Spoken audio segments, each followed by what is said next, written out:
Presiden Joko Widodo pada Senin sore meresmikan jembatan terpanjang di kawasan Indonesia Timur, yakni Jembatan Merah Putih di Ambon, Maluku. Presiden pun mengharapkan dibangunnya jembatan ini bisa memberikan dampak positif dengan mempercepat waktu tempuh dari kota Ambon ke Bandara Patimura Ambon dan Kabupaten Maluku Tengah. Setibanya di kota Ambon, Presiden Joko Widodo Senin sore langsung mengunjungi Jembatan Merah Putih.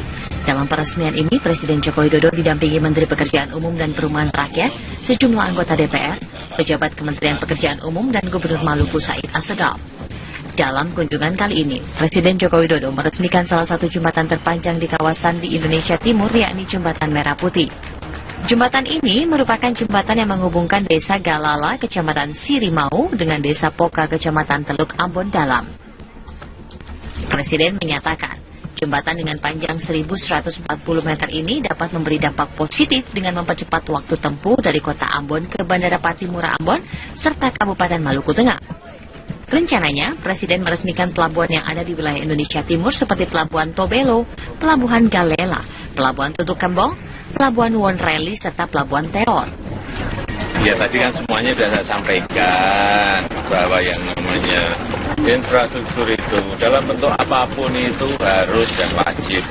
Baik dalam bentuk jalur kereta api, jalan tol, pelabuhan, kemudian airport, semuanya.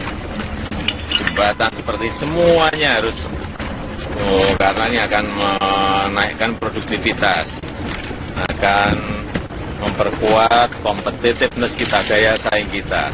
Sehingga ini setelah dari sini kita akan meresmikan pelabuhan-pelabuhan yang ada di timur.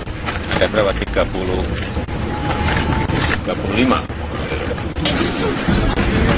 Malam ini, Presiden menginap di Ambon sebelum melakukan perjalanan ke daerah di kawasan timur Indonesia lainnya. Tim TV One mengabarkan.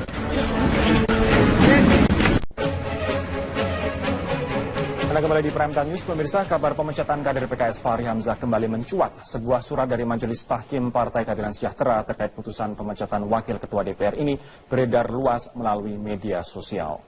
Surat dengan logo PKS tertanggal 11 Maret 2016 ini mencantumkan putusan bahwa Fahri Hamzah dipecat dari semua jenjang keanggotaan PKS. Disebutkan putusan ini dibuat berdasarkan rekomendasi Badan Penegak Disiplin atau BPDO dan diputus dalam rapat Majelis Tahkim Partai Keadilan Sejahtera. Terkait surat ini, Presiden PKS Sohibul Iman membenarkan bahwa Majelis Tahkim DPP PKS telah mengeluarkan surat pemecatan kepada Fahri. Namun pihaknya mengaku belum mempublikasikan putusan tersebut. Sebelumnya Fahri Hamzah dilaporkan ke BPDO PKS terkait dugaan pelanggaran etik. Fahri dianggap membela mati-matian Setia Novanto dalam kasus Papa Minta Saham hingga memicu kegaduhan di internal PKS. Saya telepon sebentar lagi ya, karena ini di depan saya. Ya, saya telepon sebentar lagi. Berdasarkan kabar pemecatan kader PKS, Fahri Hamzah kembali mencuat. Sebuah surat dari Majelis Tahkim Partai Keadilan Sejahtera terkait putusan pemecatan Wakil Ketua DPR ini beredar luas melalui media sosial. Sepucuk surat dengan logo PKS tertanggal 11 Maret 2016 ini mencantumkan putusan bahwa Fahri Hamzah dipecat dari semua jenjang keanggotaan PKS. Disebutkan putusan ini dibuat berdasarkan rekomendasi Badan Penegak Disiplin atau BPDO dan diputus dalam rapat Majelis Tahkim Partai Keadilan Sejahtera. Terkait surat ini, Presiden PKS Sohibul Iman membenarkan bahwa Majelis Tahkim DPP PKS telah mengeluarkan surat pemecatan kepada Fahri. Namun pihaknya mengaku belum mempublikasikan putusan ini. Sebelumnya Fahri Hamzah dilaporkan ke BPDO PKS terkait dugaan pelanggaran etik. Fahri dianggap membela mati-matian Setia Novanto dalam kasus Papa Minta Saham hingga memicu kegaduhan di internal PKS.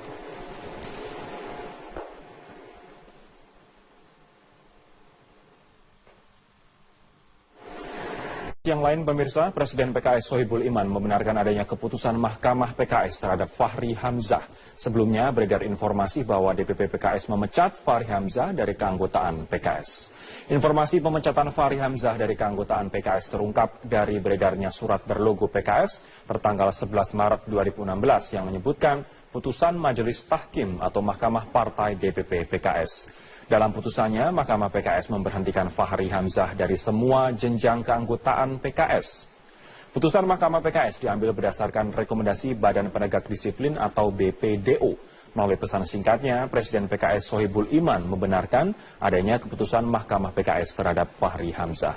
Sohibul mengaku surat keputusan Mahkamah PKS sudah dikirim ke Fahri Hamzah.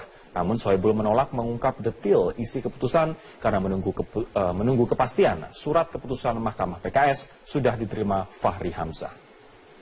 Sebelumnya Fahri Hamzah dilaporkan ke BPDO PKS terkait dugaan pelanggaran etik. Fahri dianggap membela Setia Novanto dalam kasus Papa minta saham hingga memicu kegaduhan di internal PKS.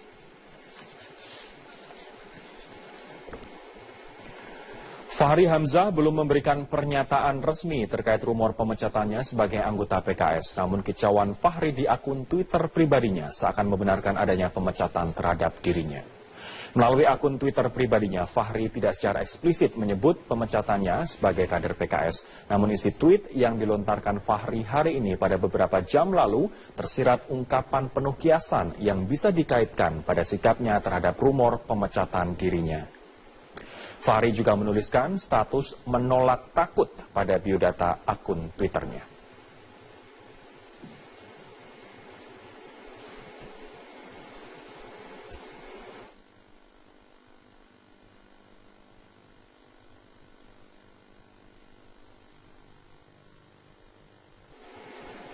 Tetaplah bersama kami, Ton News akan berlanjut usai jeda berikut ini dengan ini.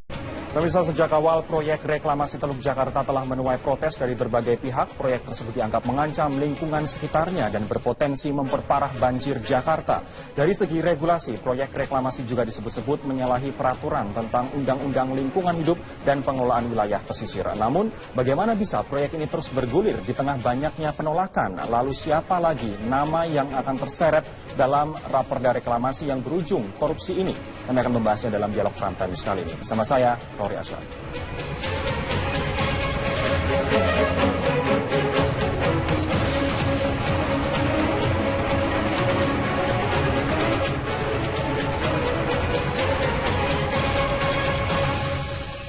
Pak Sanusi, gimana? Apa benar itu buat? Ngomong dulu. Pak.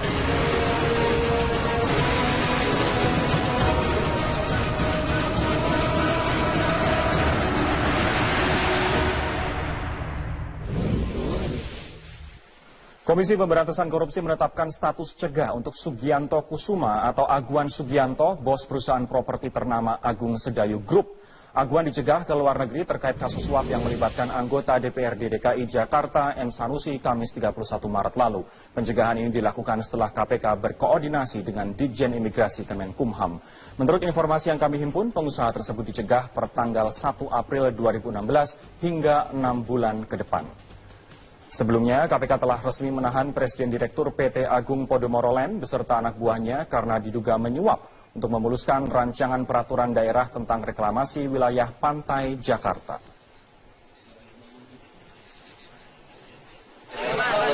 Pak pernah ngasih ke M. Taufik nggak, Pak? Ada permintaan dari Pak M. Taufik nggak, Pak? Waktu itu tutup saja. Pemirsa, terungkapnya kasus suap yang melibatkan Ketua Komisi D DPRD DKI Jakarta M. Sanusi membuka adanya permainan dalam pembahasan dua raperda yang memiliki keterkaitan dengan proyek reklamasi pembuatan 17 pulau buatan di pantai utara Jakarta. Pembahasan rancangan peraturan daerah atau raperda zonasi wilayah pesisir dan pulau-pulau kecil dan raperda tata ruang kawasan strategis pantai utara Jakarta di DPRD DKI Jakarta sempat alot. Pangkalnya ada pada pasal yang mengatur mengenai kewajiban pengembang di lahan pulau reklamasi. Dalam draft, pengembang wajib menyerahkan minimal 15% lahan pulau buatannya untuk fasilitas sosial dan fasilitas umum. Namun, muncul draft baru, kewajiban pengembang hanya 5%. Diduga munculnya draft baru itu menjadi pemicu batalnya rapat paripurna untuk mengesahkan raperda pada pertengahan Maret lalu. Dari 106 anggota DPRD DKI, hanya 50 orang yang hadir. Dari sejak pembatalan pengesahan raperda hingga tertangkapnya M. Sanusi, tidak diketahui pasti siapa yang mengubah pasal tersebut. Ketua DPRD DKI Prasetyo Edy mengaku saat ini perda zonasi pantai utara Jakarta masih dalam pembahasan di DPRD DKI. Kita tidak pernah mengatakan bisa masalah perda reklamasi, kita mengatur tata ruang. Ya, zonasi tata ruang. Jadi kita meminta kepada pengembang-pengembang ini kan dia sudah punya perdanya, sudah punya suratnya. Nah, di mana pemerintahan Provinsi DKI Jakarta, gitu loh. Nah, kita buatlah perda tata ruang untuk mengatur di mana kampung nelayan, di mana tempat tinggal nelayan, di mana pemerintahan ada lurah, camat, bupati atau koramil, polsek, itu kan harus diatur. Gubernur DKI Jakarta Basuki Cahayapurnama atau Ahok menegaskan Pemprov DKI yang berjuang mempertahankan kewajiban pengembang proyek reklamasi agar tetap pada angka 15%. Revisi perda ini adalah kewajiban 15%. Nah, kelihatannya mungkin, saya nggak tahu ini, meskipun penyidik, memang ada beberapa kali ngomong dengan laporan dari Pak Sekda dan Bu Tuti maupun Deputi, waktu ketemu Balegda mereka bilang bisa nggak 15%-nya dihilangkan, dianggap 5% dari tanah. Saya bilang nggak bisa, saya kasih disposisi, saya ancam Bapeda, Sekda, coba tanya sama mereka, saya ancam siapapun yang turunkan 15%, saya masalahkan. KPK memastikan uang yang diberikan kepada Sanusi merupakan suap dalam pembahasan kedua raperda yang memiliki keterkaitan dengan proyek reklamasi pembuatan 17 pulau buatan di pantai utara Jakarta. Dalam kasus ini terlihat bagaimana pengusaha mencoba mempengaruhi pemerintah daerah dan pembuat undang-undang tanpa menghiraukan kepentingan rakyat yang lebih besar, terutama yang berkaitan dengan lingkungan. Karena dari data yang kami dapatkan kelihatannya amdalnya belum diselesaikan dengan baik. KPK membuka peluang ada anggota DPRD lain yang ikut terlibat dalam kasus ini selain M. Sanusi. Untuk mengungkap kasus ini, KPK telah menggeledah sejumlah ruangan di 3 lantai DPRD DKI Jakarta. Salah satu ruangan yang digeledah adalah milik Wakil Ketua DPRD DKI Jakarta, M. Taufik, yang juga kakak kandung M. Sanusi. Tim Liputan, Metro TV. Proyek reklamasi wilayah pesisir Jakarta kembali mencuat pasca terungkapnya kasus suap yang menyeret Ketua Komisi D DPRD DKI Muhammad Sanusi dan pengusaha properti.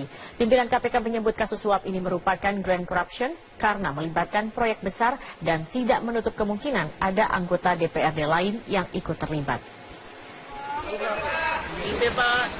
Komisi Pemberantasan Korupsi kini telah menahan 3 orang terkait kasus dugaan suap Raperda DKI tentang rencana tata ruang kawasan strategis Pantai Jakarta Utara. Penahanan ini bermula dari operasi tangkap tangan KPK yang berhasil mengagalkan upaya suap yang diduga dilakukan oleh perusahaan properti ternama kepada Ketua Komisi D DPRD DKI Muhammad Sanusi. Selain Sanusi, KPK juga menahan sekretaris dan presiden direktur sebuah perusahaan properti ternama. KPK menyebut kasus ini sebagai grand corruption karena melibatkan proyek besar, korporasi besar, dan pengambil kebijakan dalam hal ini DPRD DKI Jakarta. Kasus ini menjadi contoh bagaimana korporasi mempengaruhi kebijakan publik untuk kepentingan kelompok. KPK pun menyatakan terbuka kemungkinan ada anggota DPRD lain yang ikut terlibat dalam kasus ini. Kami bisa mengatakan bahwa ini adalah bisa dikategorikan grand corruption.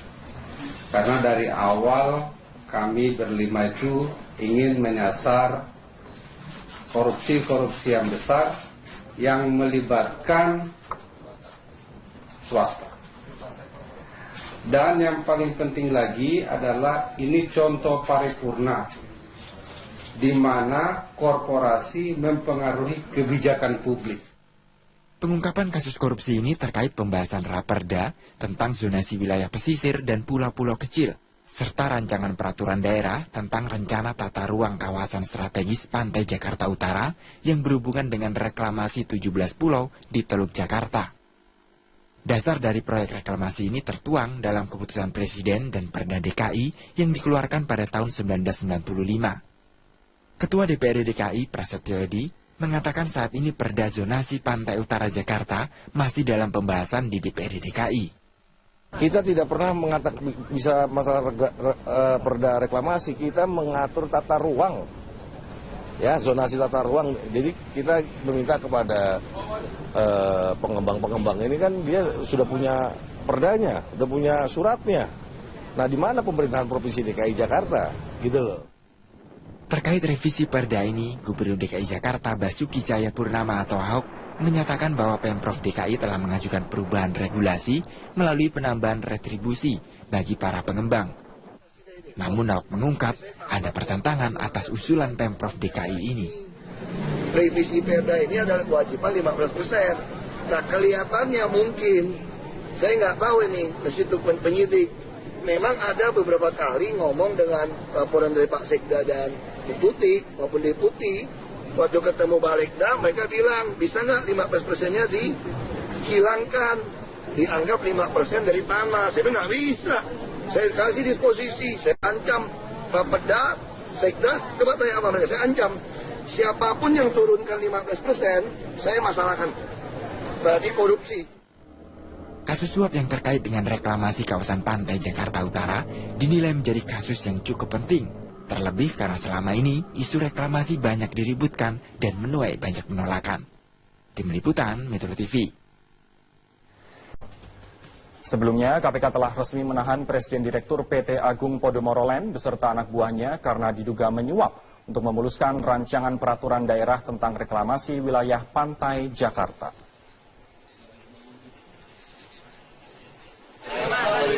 Pak pernah ngasih ke M Taufik nggak Pak?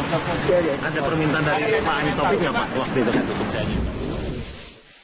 Pemirsa, terungkapnya kasus suap yang melibatkan Ketua Komisi D DPRD DKI Jakarta M Sanusi membuka adanya permainan dalam pembahasan 2 raperda yang memiliki keterkaitan dengan proyek reklamasi pembuatan 17 pulau buatan di pantai utara Jakarta.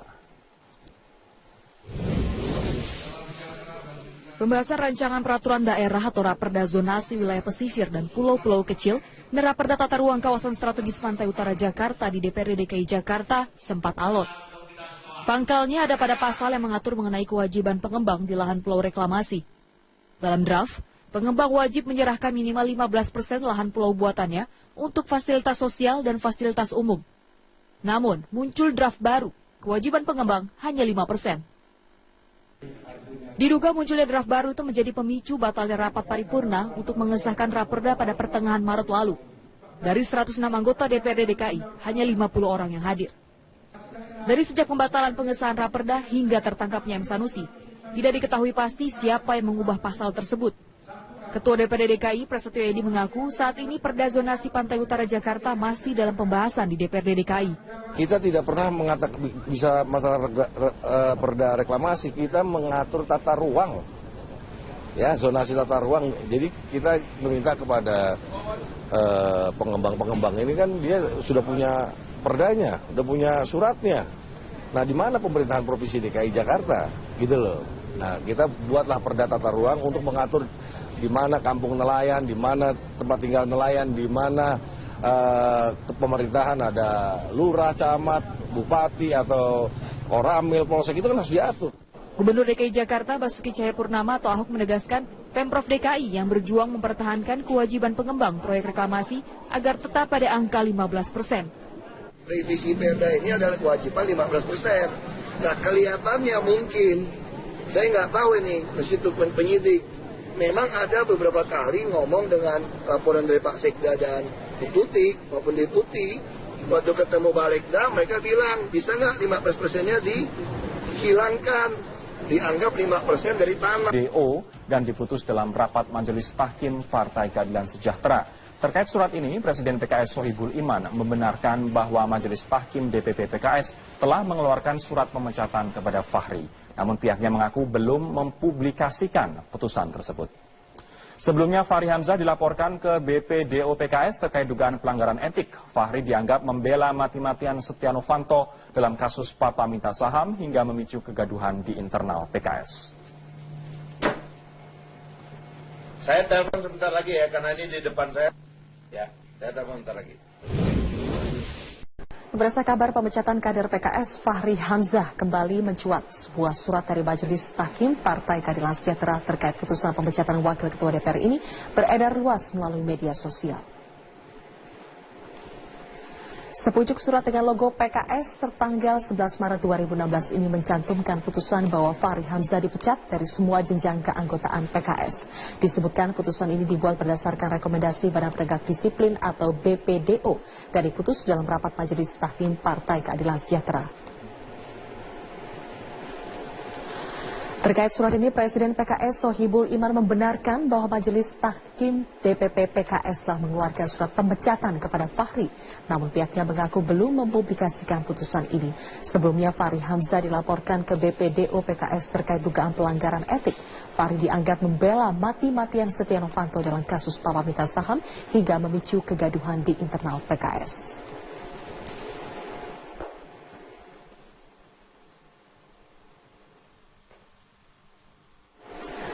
Yang lain pemirsa, Presiden PKS Sohibul Iman membenarkan adanya keputusan Mahkamah PKS terhadap Fahri Hamzah.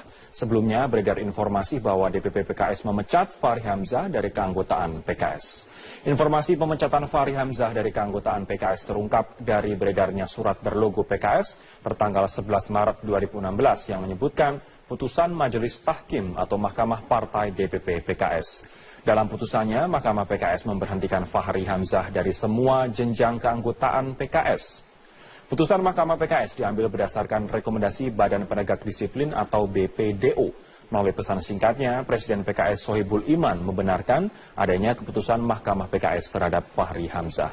Sohibul mengaku surat keputusan Mahkamah PKS sudah dikirim ke Fahri Hamzah. Namun Sohibul menolak mengungkap detail isi keputusan karena menunggu kepastian surat keputusan Mahkamah PKS sudah diterima Fahri Hamzah. Presiden Joko Widodo pada Senin sore meresmikan jembatan terpanjang di kawasan Indonesia Timur, yakni Jembatan Merah Putih di Ambon, Maluku. Presiden pun mengharapkan dibangunnya jembatan ini bisa memberikan dampak positif dengan mempercepat waktu tempuh dari kota Ambon ke Bandara Patimura Ambon dan Kabupaten Maluku Tengah. Setibanya di kota Ambon, Presiden Joko Widodo Senin sore langsung mengunjungi Jembatan Merah Putih. Dalam peresmian ini, Presiden Joko Widodo didampingi Menteri Pekerjaan Umum dan Perumahan Rakyat, sejumlah anggota DPR, pejabat Kementerian Pekerjaan Umum, dan Gubernur Maluku Said Assegaf. Dalam kunjungan kali ini, Presiden Joko Widodo meresmikan salah satu jembatan terpanjang di kawasan di Indonesia Timur, yakni Jembatan Merah Putih. Jembatan ini merupakan jembatan yang menghubungkan Desa Galala, Kecamatan Sirimau, dengan Desa Poka, Kecamatan Teluk Ambon Dalam. Presiden menyatakan, jembatan dengan panjang 1.140 meter ini dapat memberi dampak positif dengan mempercepat waktu tempuh dari kota Ambon ke Bandara Patimura Ambon, serta Kabupaten Maluku Tengah. Rencananya, Presiden meresmikan pelabuhan yang ada di wilayah Indonesia Timur seperti Pelabuhan Tobelo, Pelabuhan Galela, Pelabuhan Tutuk Kembong, Pelabuhan Wonreli, serta Pelabuhan Teor. Ya tadi kan semuanya sudah saya sampaikan bahwa yang namanya infrastruktur itu dalam bentuk apapun itu harus dan wajib. Baik dalam bentuk jalur kereta api, jalan tol, pelabuhan, kemudian airport, semuanya. Jembatan seperti semuanya harus. Karena ini akan menaikkan produktivitas, akan memperkuat kompetitiveness kita, daya saing kita. Sehingga ini setelah dari sini kita akan meresmikan pelabuhan-pelabuhan yang ada di timur. Ada berapa? 35.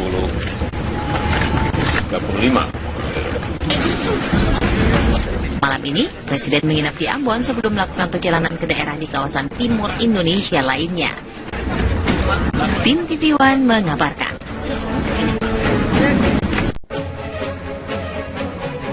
Anda kembali di Prime Time News, pemirsa. Kabar pemecatan kader PKS Fahri Hamzah kembali mencuat. Sebuah surat dari Majelis Tahkim Partai Keadilan Sejahtera terkait putusan pemecatan Wakil Ketua DPR ini beredar luas melalui media sosial. Surat dengan logo PKS tertanggal 11 Maret 2016 ini mencantumkan putusan bahwa Fahri Hamzah dipecat dari semua jenjang keanggotaan PKS. Disebutkan putusan ini dibuat berdasarkan rekomendasi Badan Penegak Disiplin atau BP. Sebelumnya Fahri Hamzah dilaporkan ke BPDO PKS terkait dugaan pelanggaran etik. Fahri dianggap membela Setia Novanto dalam kasus papa minta saham hingga memicu kegaduhan di internal PKS.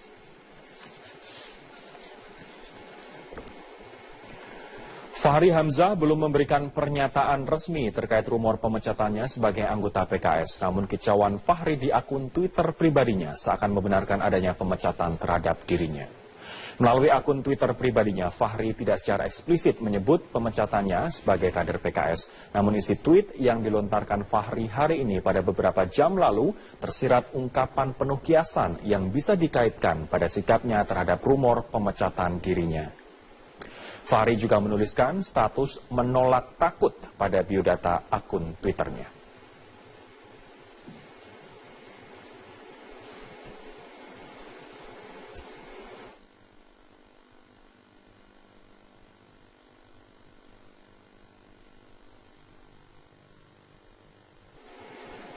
Tetaplah bersama kami, Ton News akan berlanjut usai jeda berikut ini dengan ini. Pemirsa, sejak awal proyek reklamasi Teluk Jakarta telah menuai protes dari berbagai pihak. Proyek tersebut dianggap mengancam lingkungan sekitarnya dan berpotensi memperparah banjir Jakarta.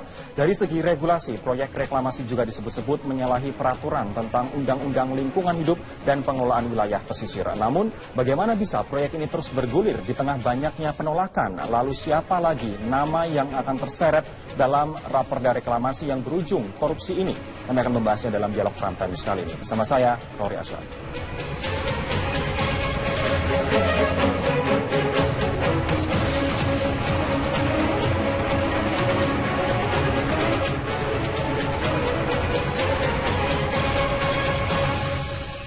Pak Sanusi, gimana? Apa benar itu buat?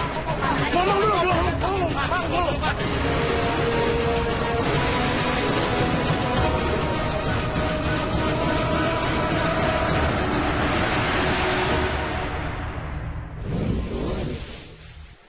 Komisi Pemberantasan Korupsi menetapkan status cegah untuk Sugianto Kusuma atau Aguan Sugianto, bos perusahaan properti ternama Agung Sedayu Group.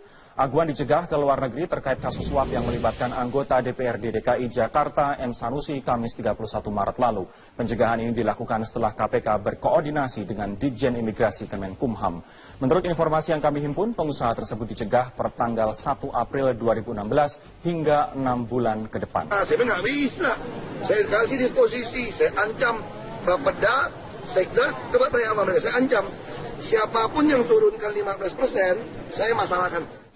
KPK memastikan uang yang diberikan kepada Sanusi merupakan suap dalam pembahasan kedua raperda yang memiliki keterkaitan dengan proyek reklamasi pembuatan 17 pulau buatan di pantai utara Jakarta. Dalam kasus ini terlihat bagaimana pengusaha mencoba mempengaruhi pemerintah daerah dan pembuat undang-undang tanpa menghiraukan kepentingan rakyat yang lebih besar, terutama yang berkaitan dengan lingkungan. Karena dari data yang kami dapatkan kelihatannya AMDAL-nya belum diselesaikan dengan baik. KPK membuka peluang ada anggota DPRD lain yang ikut terlibat dalam kasus ini selain M. Sanusi. Untuk mengungkap kasus ini, KPK telah menggeledah sejumlah ruangan di 3 lantai DPRD DKI Jakarta. Salah satu ruangan yang digeledah adalah milik Wakil Ketua DPRD DKI Jakarta, M. Taufik, yang juga kakak kandung M. Sanusi. Tim Liputan Metro TV. Proyek reklamasi wilayah pesisir Jakarta kembali mencuat pasca terungkapnya kasus suap yang menyeret Ketua Komisi D DPRD DKI Muhammad Sanusi dan pengusaha properti. Pimpinan KPK menyebut kasus suap ini merupakan grand corruption karena melibatkan proyek besar dan tidak menutup kemungkinan ada anggota DPRD lain yang ikut terlibat. Komisi Pemberantasan Korupsi kini telah menahan 3 orang terkait kasus dugaan suap Raperda DKI tentang rencana tata ruang kawasan strategis Pantai Jakarta Utara. Penahanan ini bermula dari operasi tangkap tangan KPK yang berhasil mengagalkan upaya suap yang diduga dilakukan oleh perusahaan properti ternama kepada Ketua Komisi D DPRD DKI Muhammad Sanusi. Selain Sanusi, KPK juga menahan sekretaris dan presiden direktur sebuah perusahaan properti ternama. KPK menyebut kasus ini sebagai grand corruption karena melibatkan proyek besar, korporasi besar, dan pengambil kebijakan dalam hal ini DPRD DKI Jakarta.